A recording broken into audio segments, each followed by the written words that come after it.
खानदेश नाही तर कानदेश कसं ते सांगतोच।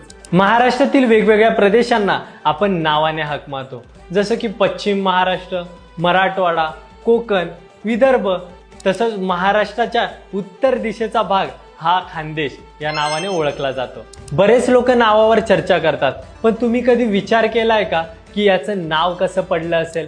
खानदेश हे नाव कानदेश या शब्दाचा अपभ्रंश होऊन तयार झाले।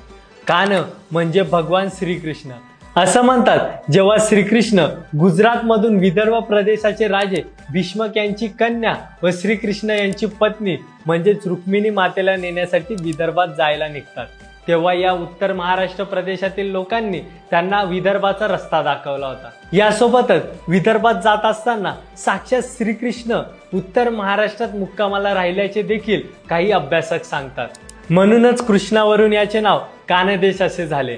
तर इतका जुना इतिहास या नावाचा आहे आणि इथले उत्सव सुद्धा तेवढेच जुने आहेत। मग तुम्हाला आता लक्षात आलं असेल की खानदेश म्हणजे खानाचा देश नाही, तर खानदेशचा इतिहास खान आणि त्याच्या धर्मापेक्षा हजारो वर्ष आधीचा आहे। व आपण आपल्या पाटील रोहित या यूट्यूब चॅनलवरती खानदेश आणि कानदेश यावर संपूर्ण व्हिडिओ बनवला आहे व तिथे असणारा कानबाई उत्सव याबद्दलही आपण सविस्तर बोललेलो आहोत। तर लवकर जा आणि हा व्हिडिओ बघा, लिंक बायो मध्ये आहे।